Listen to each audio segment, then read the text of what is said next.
Bonjour, my relatives. And just say an opening prayer, and just we're usually together in a circle. So I'll paint this picture for us. You know, this is a ceremony. It's a primal ceremony. It's a beginning ceremony, a circle. So I'll do my best to do this in the land of Zoom. So I say welcome. So take a moment or two and gather your thoughts and prayers, and I'll invite spirit. And always like to say miigwech. I say thank you to our first mother of all mothers, our Mother the Earth, again, for providing the medicines, those 4 sacred medicines, and all the medicines to provide to have a good life, to take care of us physically, mentally, spiritually, emotionally. Again, I say thank you to our first mother of all mothers, our Mother the Earth. So we come together, and I say thank you to her. I say all my relations to her. I ask and I pray to the 4 winds, Father Sky. I ask our ancestors to look this way towards us in a good way, in a kind way. And I say thank you to our ancestors for being with us, to Father Sky, and giving us, helping us with direction in a good way, in a kind way, those loving ancestors, those grandmothers, those grandfathers. And I say, look, help us. I ask them to look this way towards us. We come together as the people and say thank you to them. I offer my prayers to grandfather, son, for a new day, new beginning, and for bringing the warmth, for making things grow for us, the medicine to grow for us in a good way, in a kind way. I say all my relations to the sun. I say thank you, grandfather. I offer my prayers to Grandma Moon, again and again. You are so bright in the night. I thank you for everything you bring us. I thank you for putting the waters, the rivers, the lakes, the oceans into order for us, and many other things you do for us. I love you. I say miigwech to you, Grandma Moon, for bringing us together and watching over us, our children, our babies as they sleep, for putting the waters, the oceans, the lakes into order for us. We acknowledge this, for water is life. I say thank you. I offer my prayers to you, Grandma. Look this way. I say thank you. I offer my prayers to Great Spirit, creator of all creation. Again, to sit here as a man, we come together as the people, and I give thanks for this gift you have given us called life. I say, look this way, creator. We offer our prayers to you in a good way, in a kind way, and I thank you for this beautiful gift called life. All my relations. Miigwech, miigwech, miigwech. Thank you. Thank you, Clay, for that beautiful spiritual opening, for grounding us in culture and spirit. My name is Suzanne Stewart. I'm from the Yellowknife Dene First Nation. I live and work here in Haudenosaunee-Anishinaabe territory at the Ontario Network for Indigenous Health Research at the University of Toronto, where I'm with my colleagues, Clayton and the Ontario NEIHR coordinator, Roy Strebel. Just a few announcements. So we are recording this session, so it will be archived on the Ontario NEIHR website, where you can go and watch it at any time through our YouTube channel. We also have a very small feedback survey that will be posted in the chat. A link to it. We really appreciate if you could fill that out when you are done watching the webinar, so that we can give feedback to the presenters, as well as endeavor to continue to improve and change the way that we share information with the community. So Masi Cho for that. And I'm going to pass it without further ado to my wonderful colleagues, Dr. Chelsea Gabel and Dr. Bobby Henry, who are here doing our February webinar, and I will let them introduce themselves and the topic. So miigwech. Miigwech. Great, thank you. So Bobby, do you want to share our presentation?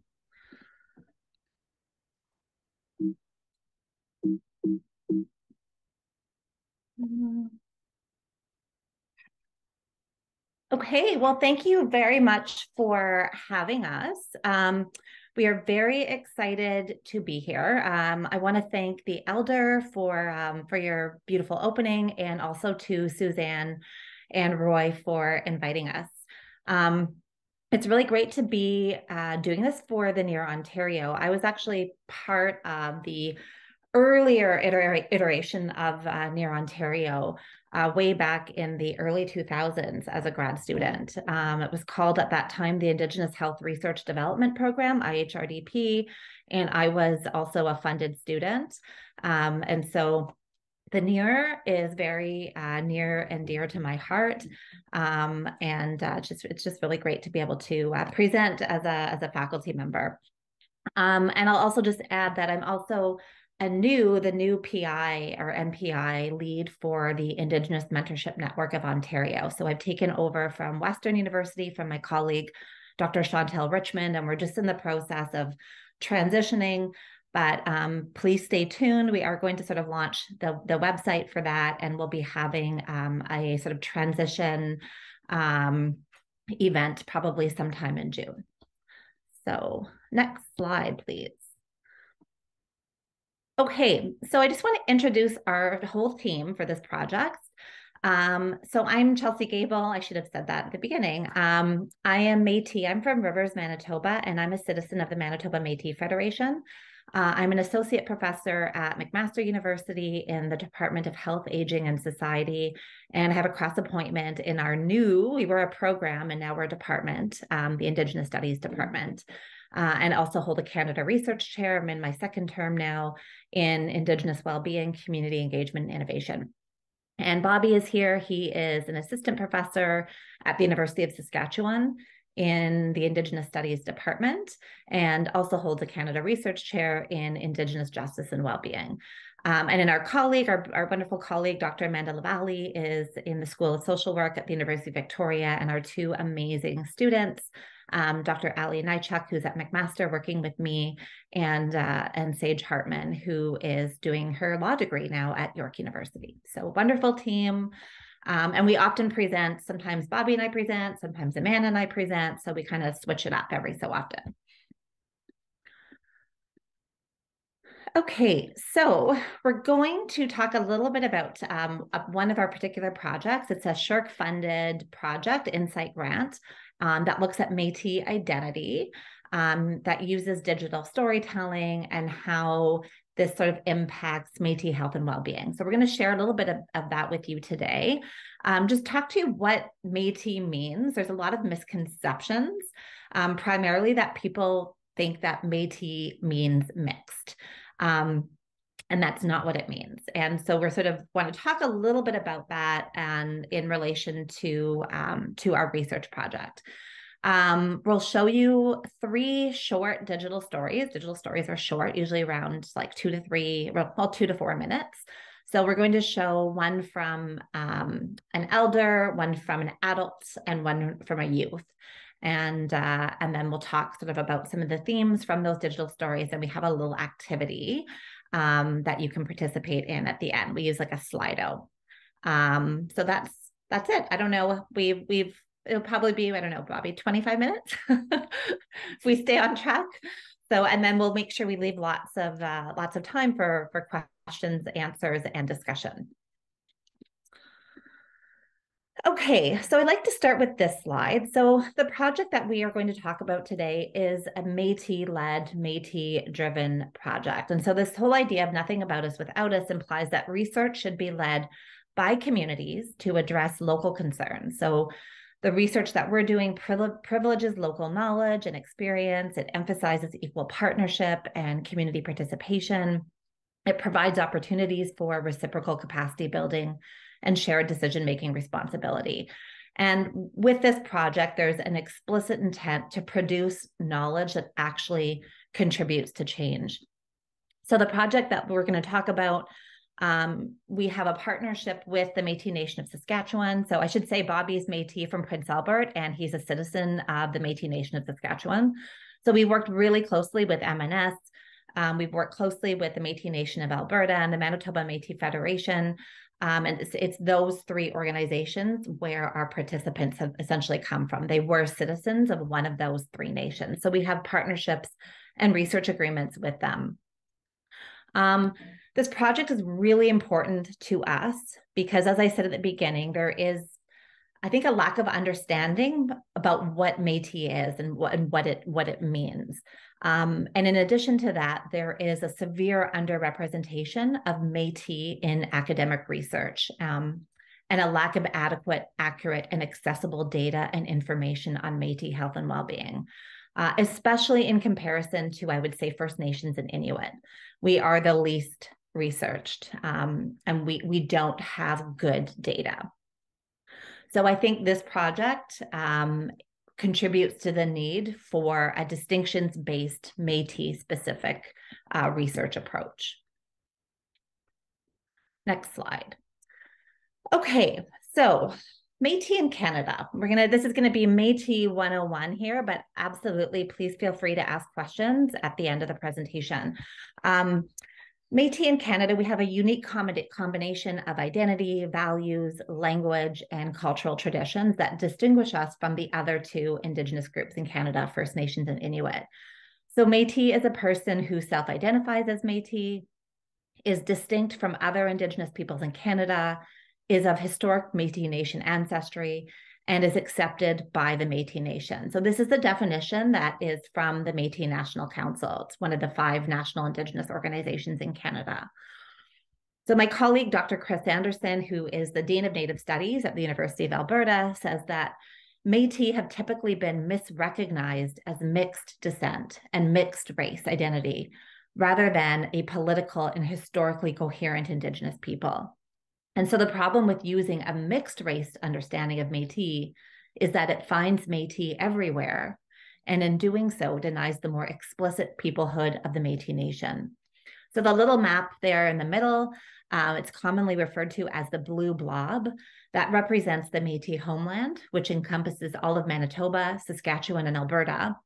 And it extends into very small parts of northwestern Ontario, northeastern BC, and southern Northwest Territories. So next slide. So the purpose of our research is not to determine who Métis people are not. So we're not saying like, you're not Métis, you're not Métis, but rather to work with our community, with our Métis Nation, to tell stories of who we are through a strength-based lens, as opposed to a deficit-based model. And so having these digital stories means that we can pass them down for generations to come. So I'm going to just turn it over to Bobby now, just to talk about our project. Thanks, Chelsea. And hello, everybody. Yeah, so as Chelsea said real quick, my name is Bobby Henry, Robert Henry, Métis, M&S citizen, originally from Prince Albert, Saskatchewan. I hold a Canada Research Chair. I'm here at the University of Saskatchewan as a professor, but I also want to reiterate as well that I'm also the scientific director for the Saskatchewan NEIHR, the Mamawi-Kekiak, and the Talwin Center. So very similar to the Ontario NEIHR, we're just based in Saskatchewan. So, what I'm going to talk about real quick here is that this project of who we know who we are, understanding Métis identity using digital storytelling. It's a social SSHRC-funded grant that was looking at understanding the insights of Métis elders, adults, and youth living in the prairie provinces on what it meant to them to be Métis, or what is their essence of being Métis, utilizing an arts-based, community-engaged approach. The digital stories, as Dr. Gabel has stated, are about 3 to 5 minute videos to document understandings. The importance of this is that both Dr. Gabel and I have been working in arts-based research for a long time, starting with photo voice, and now this is just another progression within arts-based research. And what we're looking at with this was trying to understand the community's strengths and concerns, communicate ideas to move things forward to policymakers, and we really wanted to put the power back into the individuals to tell their stories. As Dr. Gabel has stated, a lot of times when we look at Métis identity and Métis people, a lot of the focus is on what we aren't, and rather we're trying to show this is who we are and how we're showing our connections, going across space and time. By focusing on people and their personal stories rather than on the issue itself, the listener within these digital stories gets to know the people behind the statistics and how an issue is affecting their lives. The digital stories can challenge negative stereotypes and shift perspectives. As well, they have the potential to foster empathy and understanding in the listener, which can leave a deeper and more lasting impression. And listeners can be impacted by the message and be moved to take action. So in 2019, prior to COVID-19, our team went down to San Francisco to be trained in digital storytelling. COVID-19 happened and we had to put everything online. So everything that you're seeing, we kind of reshifted to do an online presence, which where we began to work with individuals on monthly meetings over about a 7-week period, about 3 hours at a time, which was good. But at the same time, we started to see there's some technological literacy issues that we were seeing with some of the older individuals.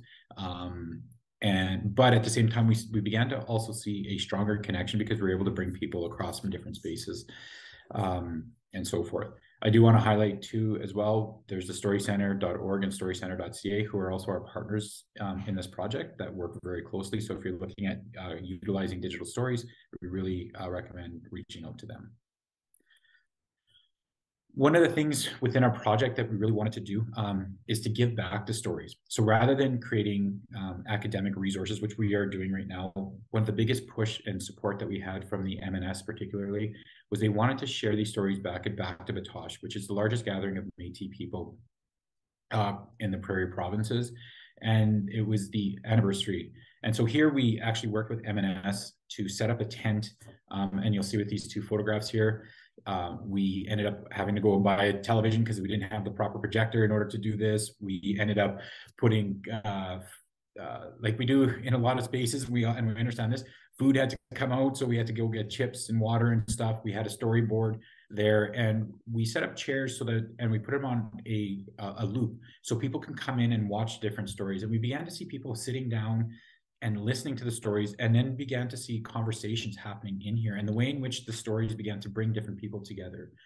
The stories you'll see as well, a lot of them will show genealogies, and people would be looking at that and be like, I'm related to that person. And then they'd start to create these conversations on finding these connections and these relational connections that some people didn't understand that they had, or were beginning to build their network a little bit more. With that, we also had those who did stories, we invited them to come down to talk about their stories. And so here's another photograph in the corner where they were just starting to do a documentary of Back to Batoche with this. So now I'm going to move into the digital stories here. The first one is A Youth by Noelle Antonsen. And so I'm just going to let it play. So you can start seeing how the youth, the adults, and I won't say elders, I'll say the older person involved in the project, how they began to understand their notions of identity and so forth.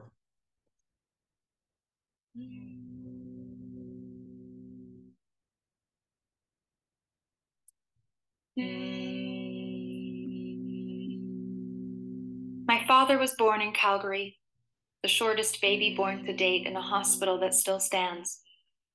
I regularly accompany my own clients there. My father's twin sister never got to leave that hospital, and I think of them both whenever I am there. I glance at the old bassinet for the babies that never took a breath, and I wonder. Blood spilled on sterile floors, yet the land remembers. My father spent his childhood in Winnipeg, where generations of my Métis family lived in kinship with the land. My father spoke of the Manitoba cold, walking to school across a bridge, vulnerable to the cruel winds that chased after little boys. Blood spilled on soil, dripping between the planks of wooden floors, pooling on hospital tiles. I was born on Vancouver Island, a place my father called Canada's IQ test, while wondering aloud why anyone would choose to live anywhere else. I grew under huge trees, with cedar mulch beneath my feet, cradled by the ocean. My father's blood fed the earth, a knife in the stomach, and blood spilled on a dingy apartment carpet. Ties to land bought by sacrifices of the flesh. I left the island and now live in Calgary. Here I am a fly on a globe, no trees to protect me from the sun and the wind of the plains. The blood memory I was expecting did not await me. Blood spilled during buffalo hunts. Perhaps the remembrance would be there if I kept going east, if I made it to Winnipeg and Selkirk. Blood calling to blood.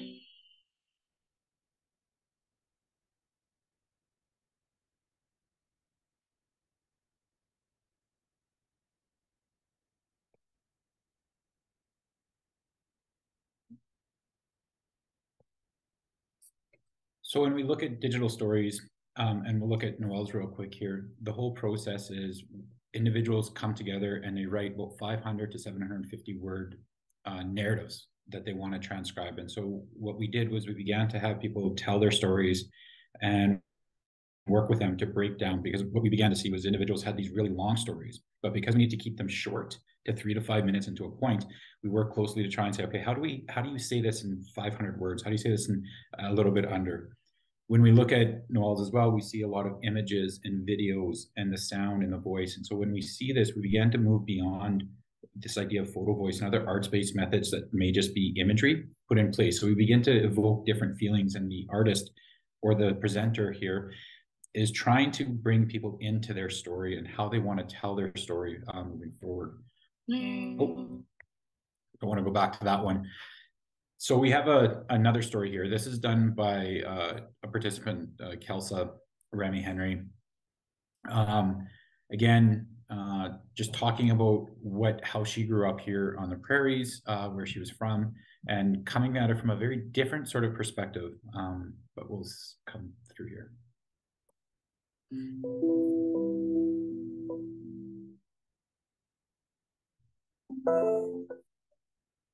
Get out of here, you fucking Indians.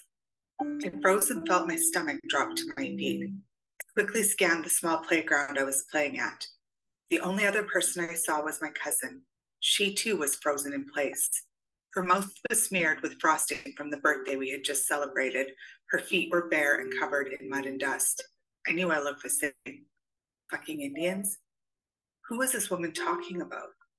This was not the first time I'd heard these words, both together and separately, but I had never heard them in relation to me. My heart started pounding in my chest, and the hairs on my arms stood at attention. The woman yelled again. My cousin and I looked at each other and ran home in shame.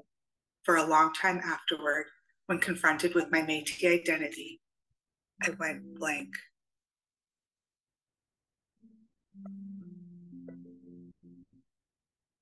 Kelsa, you're Métis. Tell us about it, my grade 4 teacher announced to the class. I thought I had shed my summer skin and had faded to an acceptable shade of white with the end of summer. I worried that my classmates had heard him. Panic sunk in. I was not half French and half Indian like the textbook described Métis. I shrunk into my seat and mumbled something about not knowing what he was talking about. Blank.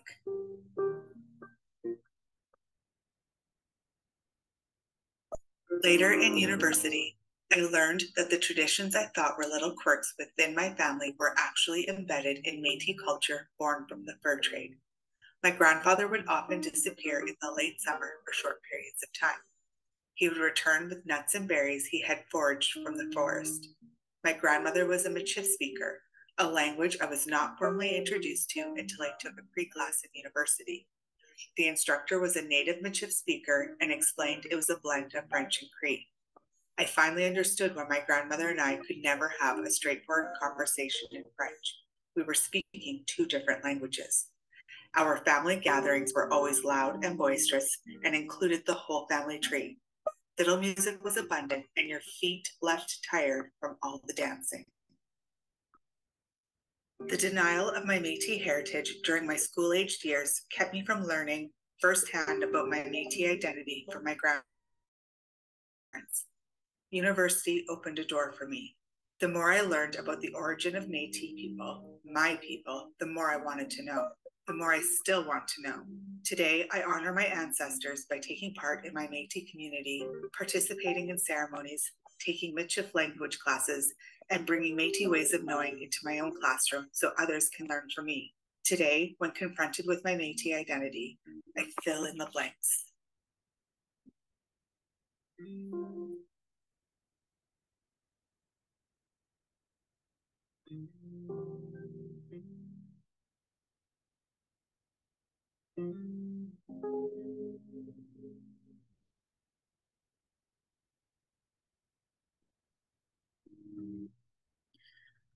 So we see with Kelsa, and we see some interesting themes begin to pop up, and we'll talk about those a little bit more. But what we see with these images and what Kelsa was trying to do as well with digital stories is there's a way in which you can manipulate pictures and bringing them in and overlaying different things. So a lot of our participants began to try and play around with the technology, which is really encouraged by the story centers, and telling the story as best that they can.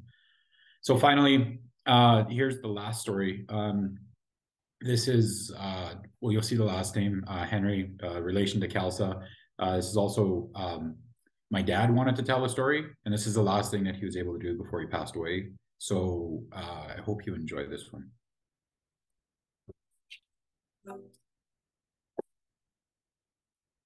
I remember when I was a young boy, family gathering together in our small kitchen around the table playing cards, telling stories, teasing, and laughter. The young ones never talked during these times. We just sat on the outside listening to the stories and laughter. When we were younger, we would go and pick berries, so we had desserts and treats for the winter. We would also go and get hazelnuts for Christmas. We'd go in the bush watching the squirrels and where they were hiding them. We would go and pick once we found the hiding spots.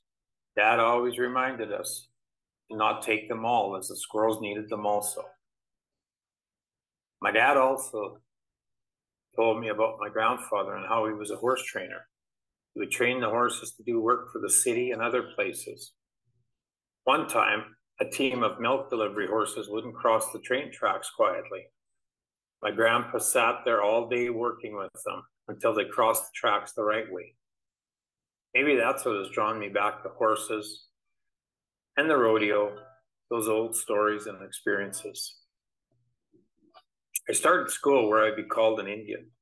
I was the oldest of my family, so I had to stick up for myself. As I got older, my names changed from Indian to Chief to Louis Riel. Only those that were close to me would be able to use those names when they were talking to me. Racism didn't end for me. It never ends. This summer, I was asked if a Mr. Clean cleaner that I was buying for cleaning was the flavor of the month. It hit me again like when I first went to school. The shock and the anger, blatant racism, and how it affects us. It changes over time, but is always there. That's what those who fake will never have to face. I remember about 30 years ago, standing up in Métis local meetings, where the year before there would only be about 25 people. There were now 200-300 showing up to meetings. This is when everyone was trying to get their card for hunting, fishing, and education. I believe we should be fighting for our rights. It should be for Métis people, and it's definitely not for those who are claiming to be us who are not. I remember standing up in those meetings challenging the leadership, saying we need something better or we will lose everything. The leadership wanted the numbers to have more power at the MLA at the time. Those conversations are even more important now. We have to have standards of who we are. We have to be able to stand up to those who are trying to take them from us, who are claiming to live like us, but have never had to stand up and fight like I had to when I was younger. We are proud people. We should never be ashamed of who we are. Be proud of where you came from. Hold your standards high as Métis people. Don't make people change who you are, and keep that high standard. Not everyone can be Métis. We live here. We have fought to live here. We will always live here. This is the homeland of the Métis.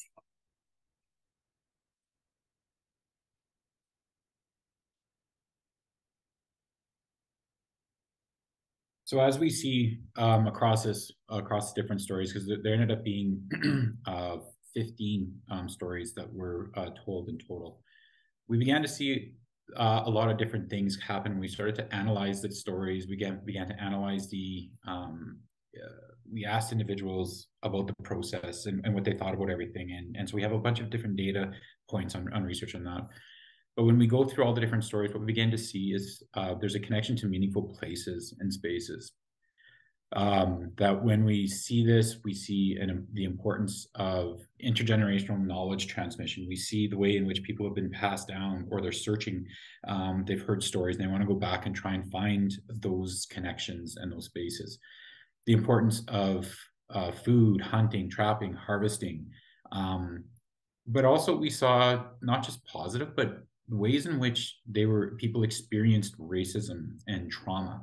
And this is something that's really important, because when we hear a lot of different stories of those who are looking at pretendianism and who utilize Métis identity within pretendianism, a lot of the narrative goes to this idea of racism and trauma, but never to the next bullet there on the idea of survival and resistance. So this was interesting. They talk about the way in which they faced racism, they had trauma in their lives, but at the same time they were doing this, they also showed ways in which they survived and resisted, that it didn't define who they were, which is something different than what we're seeing in some of the narratives that are happening out there with pretendianism and utilizing Métis identity.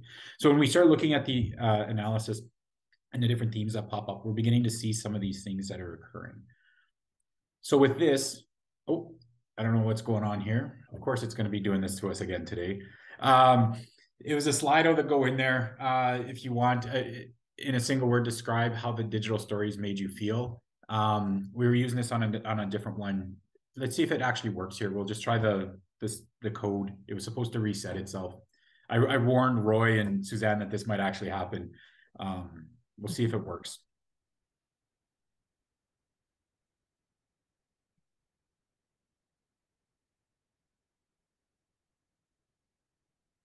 Because this is definitely not the same. This was question from our last presentation, hey Bobby, I think.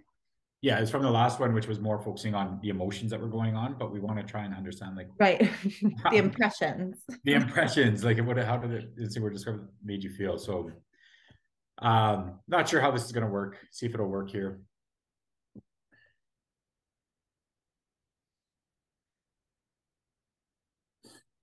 All right. Oh, we see some other things coming through here, so that's good. So when we look at this and what we're trying to understand here, and when we're sharing these different digital stories, is we're just trying to find ways and show individuals the power that arts-based research can have, but also the impact that it has, not just with the larger community, but also the community that you build with the digital stories. One of the things that we asked individuals was, how did it make you feel more closely connected to your community? And individuals would talk about that, even though it was done online, there was a sense of community of individuals when the stories were going through. So I'll hand it over to Chelsea for the final thoughts here. Okay. I think, you know what, I think we can probably, I think we can probably just go to maybe discussion and Q&A, because that was a good summary, I think.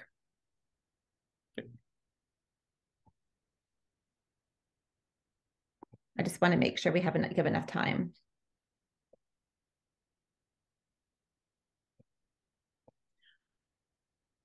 So we'll open this up to the participants if you have any questions, comments, or.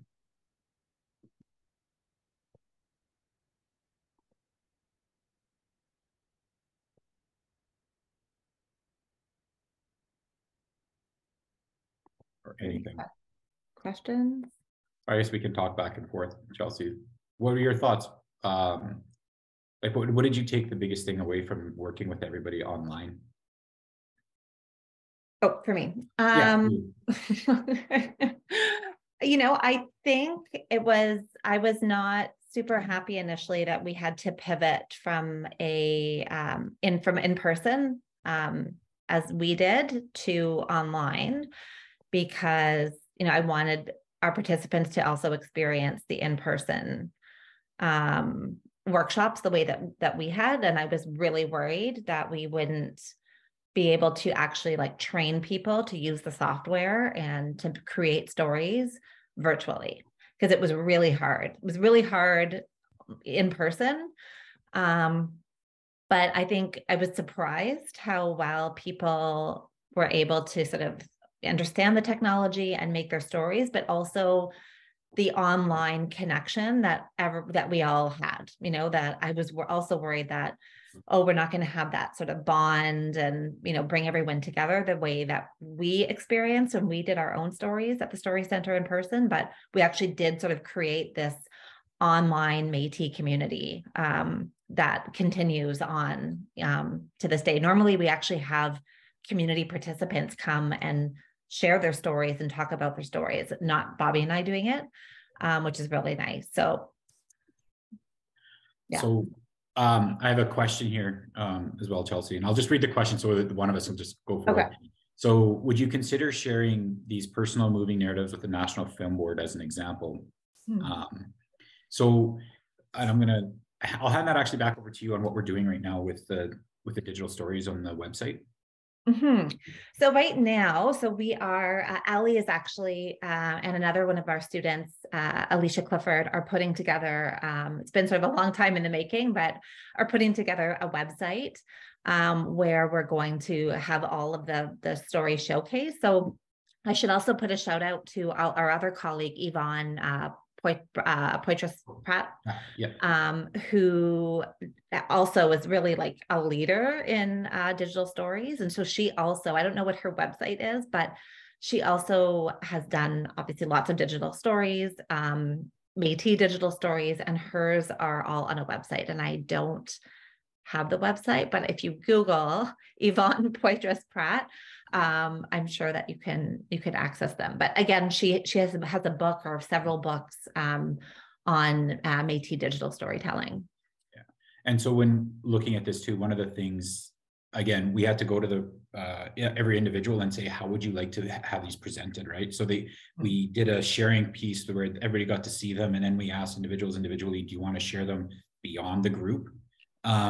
And so when we went to Back to Batoche, we had to make sure that every single person who was shown at Back to Batoche was done that. So it's the same thing when we create this moving forward to go up there. And then that's also the expansion of the project. We were asked to go back to Batoche and to work with the community over 3 days to try and set this up with individuals there who are there so that they can actually tell their stories moving forward. So yes, we are going to try and keep moving this forward as a learning resource. And what does that look like, and making sure that individuals have the opportunity to share their stories on a broader level. So one of the typically the in-person workshop is 3 days long, and on the third day there's a big film screening. So everybody screens their digital stories so that we can all watch and see what the final product is. So we did that online with all of our participants. It was really great to see everyone's final product, and to talk about themes and questions and challenges and strengths and all of those things. So that's such an important part of the digital storytelling process. Another question, the technology you used to develop the digital stories, is this something your center created, facilitated, or was the creation facilitated by one person or members of the team?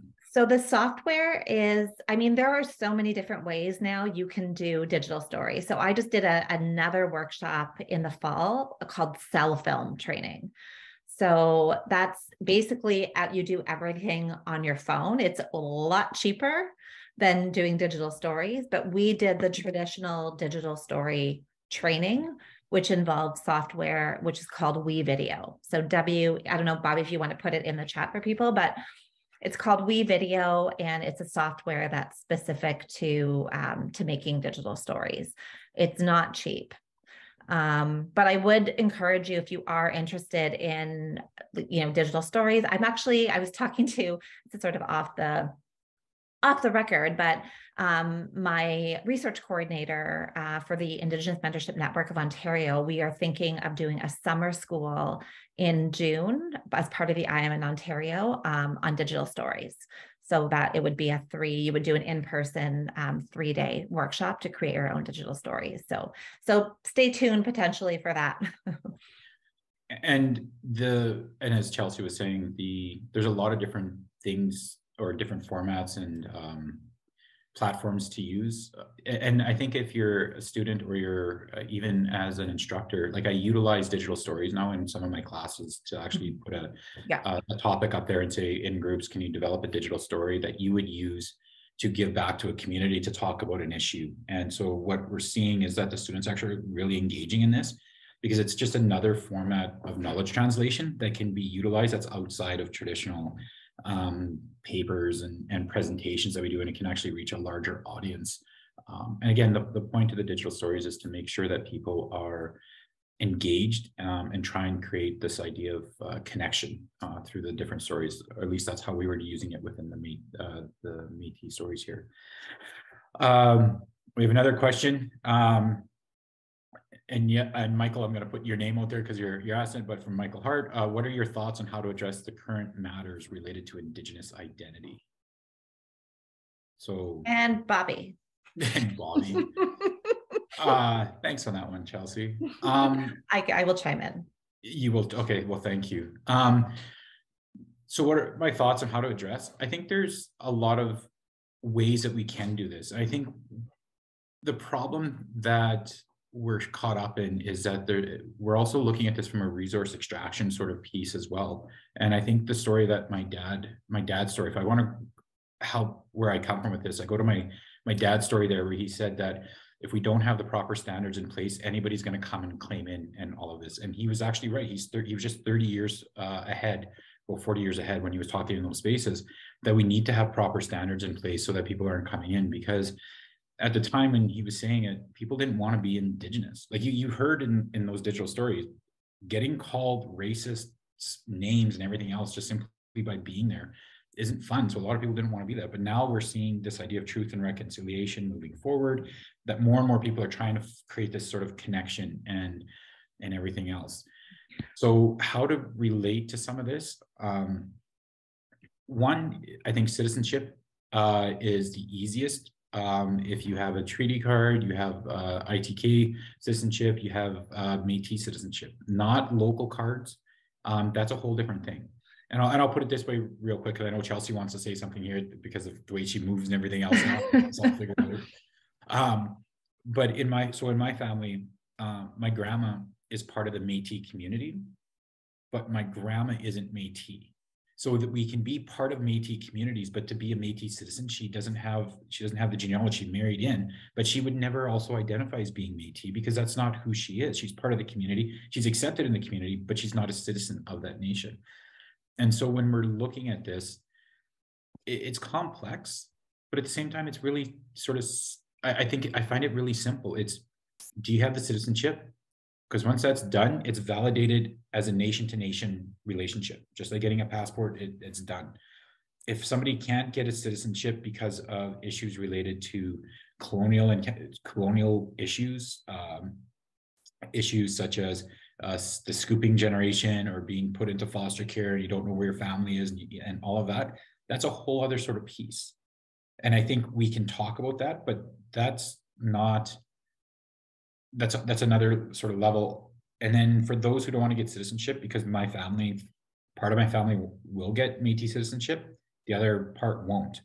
So at a university level, it doesn't mean that they're not Métis anymore. It just means that there's political things that are happening, but there's a genealogical record that you can show that connects individuals to those places and it's those families. So I think there's multiple things that are happening, and to address it, it's working with their bodies. Go ahead. So maybe I'll just quickly add. So I think one of the things practically that universities can do at McMaster, we have just completed our ancestry verification process, for example. But I think I will speak only from a Métis perspective because that's the perspective I can speak from. But I think administrators and those who are working on your verification processes also need to understand the history of Métis people. So you have to understand who we are historically. And then you also have to understand, and our governance structure. I just did actually a presentation, Bobby and I did one on Métis data principles and yesterday, but understand how you get citizenship. There's a process. It's pretty extensive, right? So to understand the different Métis nations and how we're governed. So having that understanding, administrators need to understand who we are and how our governance and citizenship processes work, right? And that for Métis, it, as I said at the very beginning of our presentation, it doesn't mean mixed. And I think and the other part too is like, we can talk about this all day, going back, and we kind of do sometimes, going back and forth with other individuals, but there's different things. It's like, what's the importance of even understanding Métis identity? Like why, or Indigenous identity in itself, like why do we need to do this? Like, if we're looking at it for resources, going to school and education and holding certain positions of authority and things, yes. I also think that when we're looking at this, there's multiple conversations happening. And I don't think at the university, we've actually engaged very well in these discussions. We talk about racialization of Indigenous identity, and then we talk about culturalization of Indigenous identity. And it's almost like we're saying that they're coming together as exactly the same. Because the reality is that culture can be transmitted. Culture's a transmission and an embodiment, whereas racialization, as you saw within the videos, race is embodied onto the body and not something that one projects. And when we look at a lot of those who are who've identified as being Indigenous, they go above and beyond a cultural piece. So they're flamboyant in what they're doing, in their dress, in all of that. So these become red flags to a lot of Indigenous people to say, I don't dress like that. My family's never dressed like that. What's going on here? And so one of the parts that, one of the things that becomes confusing is, and with the identity talk that will be coming up in March in Regina, where it asks individuals to put their cultural identity in there. And when we read what the example is of the cultural identity, who validates that? Like, citizenship is easy to validate if we say that these are recognized nations, because if we want to understand Indigenous peoples, Métis, First Nations, and Inuit as nations within nations, that's easy to do for citizenship. But then when we have this other space on, okay, tell me about your cultural identity and who you are. Well, how do you validate somebody who says, from like myself, I'm Métis from Prince Albert, Saskatchewan? That's it. Whereas it's a whole other sort of space that's also happening. So I think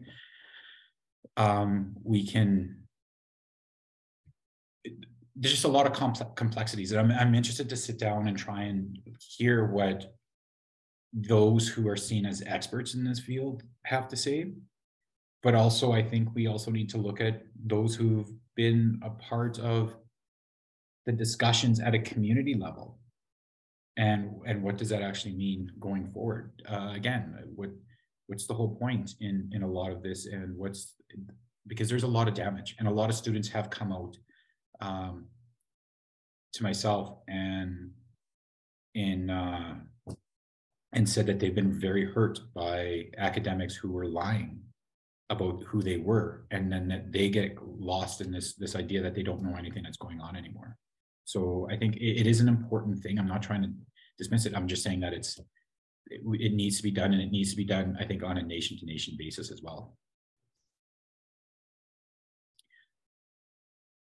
One person, I would like to see status cards gone completely. Like, why do I expire as a First Nations in 2024? And again, that's a First Nations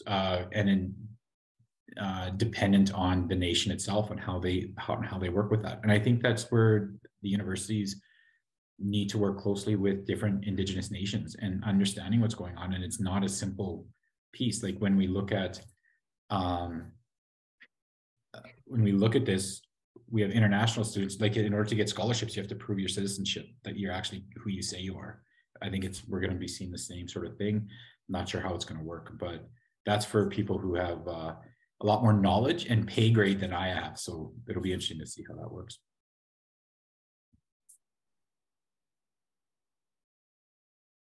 So why is truth a problem? I don't even know how to answer that one right now. I don't think truth is a problem. I think it's what we do with that truth. So I think that's where it is. So Chelsea, do you have anything else? I'm just looking at the time here, so. No, I think, as I said, this project wasn't about, this project is really about sharing stories from a strength-based approach from Métis community members and citizens, right? To hear about what it means.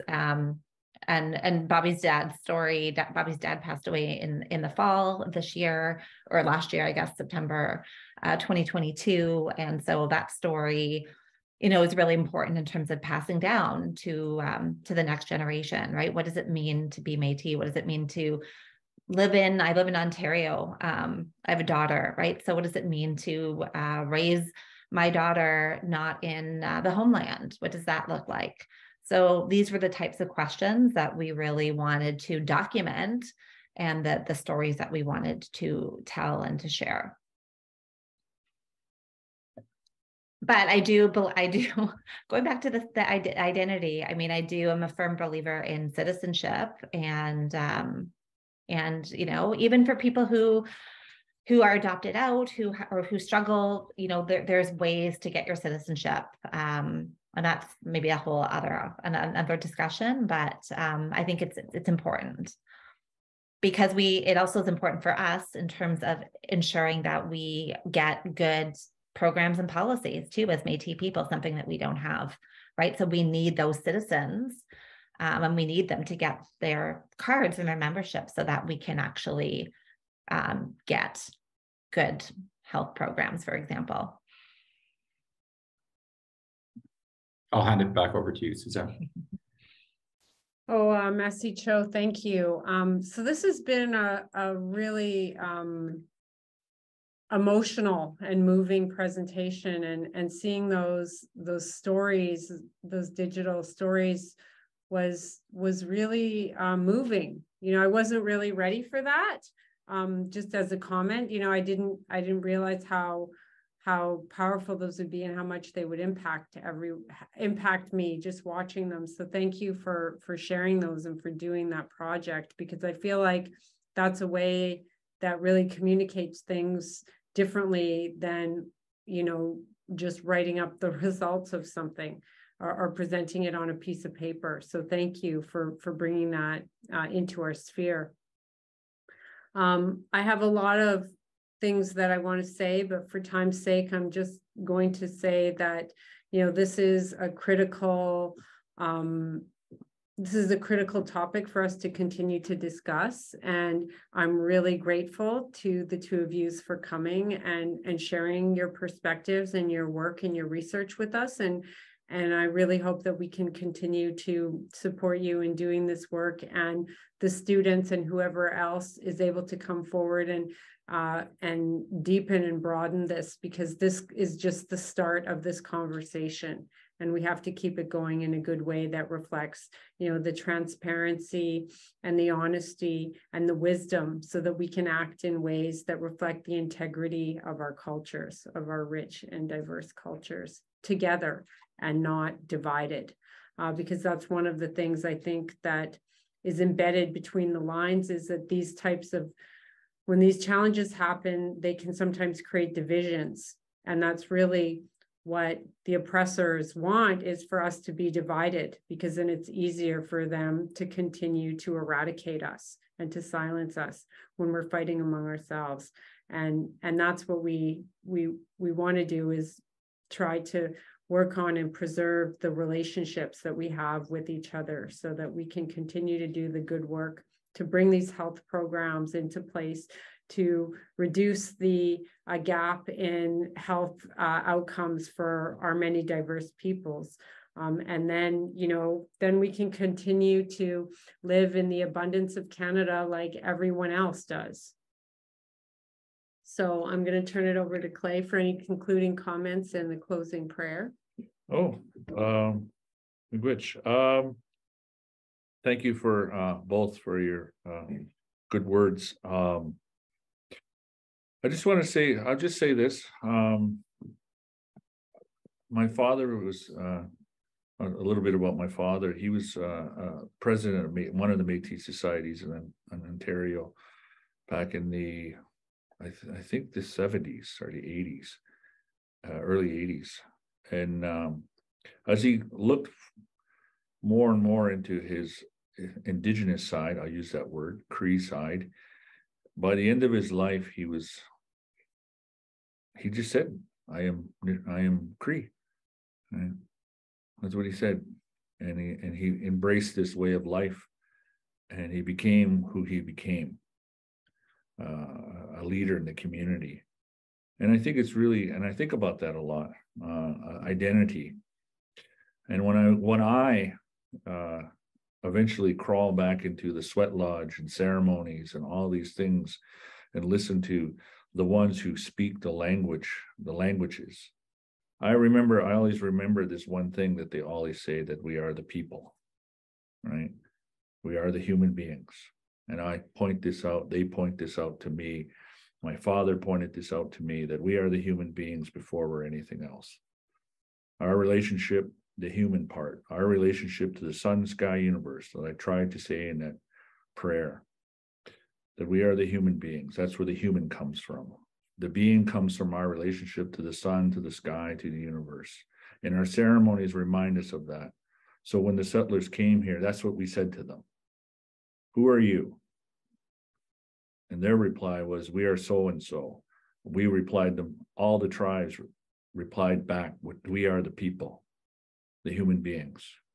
And they're still struggling with that identity, because they put all those other things first: race, gender, class, citizenship, age, etc.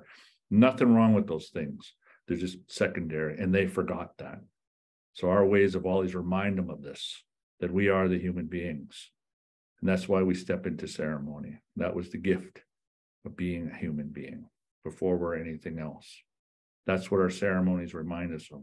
So when the Métis people came, when they started there, they picked up ceremonies. They created their own ceremonies to remind them of themselves of this, of who they are.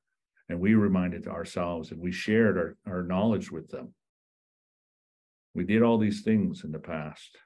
So many of us have forgotten that. But just a simple thing, that's who we are, the people. Our ceremonies remind us of this. And when we hold our sacred objects, that's what we're trying to do, is get back in touch with the being part of who we are, the human beings, that spirit.